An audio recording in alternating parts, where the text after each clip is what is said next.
Mais entre-temps, il y avait des gens à ce tableau qui avaient entendu que le diable allait venir pour détruire la ville. Alors c'était la catastrophe, évidemment. Voilà tous des gens heureux qui, du jour au lendemain, allaient voir toute leur ville détruite, tout cassé, et mourir. Plus de paradis, plus rien du tout. Alors qu'est-ce qu'on a fait? Ben, on a été trouver le père abbé, hein, parce que Saint-Remarque était mort, et on a fait des prières, et on a fait des neuvaines, on a fait... Et tout ça, ça ne menait à première vue à rien du tout, parce qu'on savait toujours que le diable était en route. Alors, un dimanche, après la messe, il y a un vieux petit cordonnier qui a dit, écoutez, moi j'ai peut-être une idée. Ah, cordonnier, c'est une idée, qu'est-ce qu'on peut faire? Eh bien, il dit, on est dimanche, demain, vous allez, uniquement les messieurs, hein, vous allez m'apporter toutes vos vieilles godasses, tous vos vieux souliers qui sont cassés. Les plus cassés possibles. Et même ceux que vous voulez jeter, ben, vous me les apportez. Qu'est-ce que tu vas faire avec ça? Ah, ça c'est mon problème, qui dit, vous allez voir. Alors le lundi matin, tous les gens de ce tableau, les messieurs par les madames, et vous verrez tout de suite pourquoi, apportent leurs vieux souliers.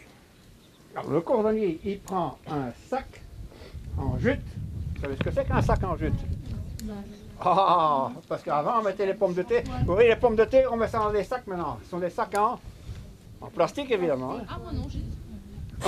Et bien à ce moment-là, c'était des sacs en jute. C'était la même chose, mais c'était fait avec ce qu'on appelle du chanvre, etc. Il prend comme ça un grand sac, il met tous les souliers dedans, et le voilà parti avec son sac. Évidemment, c'était moins grand que la pierre du diable. Hein. Et il part à la rencontre du diable. Alors, il vient de ce tableau, et jusque Wann, ça fait 5 km. Et il monte, il monte, il monte. Et puis il arrive là-bas en haut, bah, 600 mètres d'ici, et il voit le diable. Alors, il dit, voilà mon affaire, je suis bien content, je vais régler mes affaires ici maintenant. Et le diable, qu'est-ce qu'il faisait? Ben, il était assis sur sa pierre, parce que le diable, il se reposait aussi. Et il dit, maintenant, c'est plus tellement loin, mais je vais arriver en forme, et puis il va falloir pousser cette pierre, ça va être dur, autant me reposer un petit coup. Et le cordonnier arrive, et il s'assied à côté du diable, parce qu'il était fatigué aussi, hein, pour venir au tableau, ça monte évidemment. Et alors il dit, bonjour monsieur le diable. Ah, et oui, ben bonjour, tu t'appelles comment? Moi je suis le cordonnier. Ben bonjour monsieur le cordonnier. Et ben je suis bien content de te voir, dit le diable, parce que je suis un peu perdu. Je sais que ce tableau c'est par là, mais je sais que c'est plus très loin, mais tu peux m'indiquer la route? Oh, monsieur le diable, vous croyez que c'est plus très loin, vous? C'est énormément loin. C'est fantastique, vous en avez encore pour des jours. Non, que dit le diable, je connais un peu ma carte, comme ça j'ai vu ça d'en haut ou d'en bas, mais je sais que c'est tout près. Mais non, ce n'est pas vrai. Mais si, c'est vrai. Eh bien, écoutez, que dit le cordonnier, je vais vous expliquer et vous montrer que c'est tellement vrai. Il prend son sac, il met tout par terre, et il sort toutes les godasses qui tombent là par terre.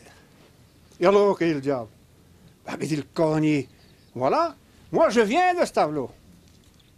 Et regardez tous mes souliers là. C'est pour ça que c'était tous des souliers d'hommes, hein, pas des souliers de madame. Hein. Regardez, eh bien ce sont tous les souliers que j'ai usés pour arriver jusqu'ici en venant de ce tableau. Le diable, là, il a commencé à réfléchir. Et puis il s'est rendu compte qu'il y avait là-bas au moins une centaine de souliers. Et pour user tout ça, ce tableau est encore aussi loin.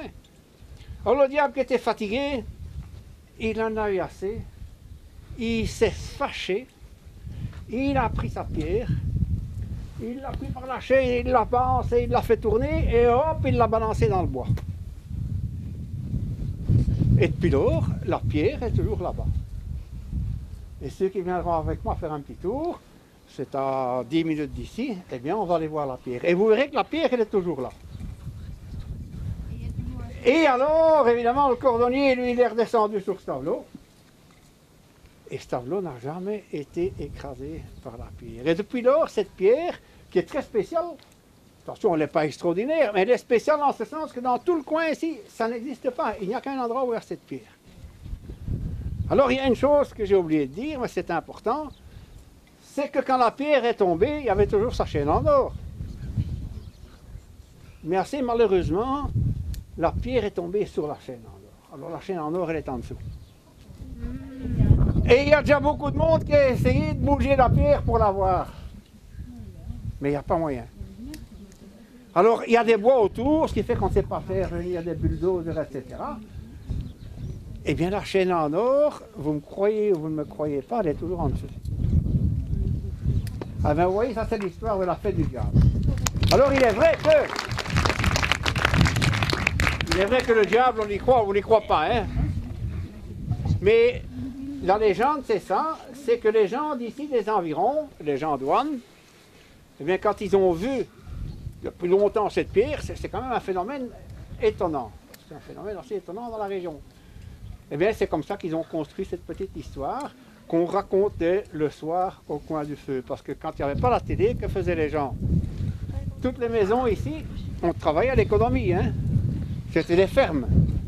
Alors, les gens, le soir, pour économiser, on ne faisait qu'un feu, on allait dans la ferme d'à côté. Et on se mettait au coin du feu. Et maintenant, quand on a les chaussettes qui sont trouées, qu'est-ce qu'on fait avec les chaussettes? On les jette. On les jette. Mais à cette époque-là, les grands moments, il y avait des œufs en bois qu'on mettait dans la chaussette. Et on reprisait les chaussettes. Ceux qui iront au musée verront ça tantôt. On faisait ça. Et alors on racontait des histoires. Et c'est comme ça que petit à petit, c'est créé cette légende qu'on appelle le fait du diable.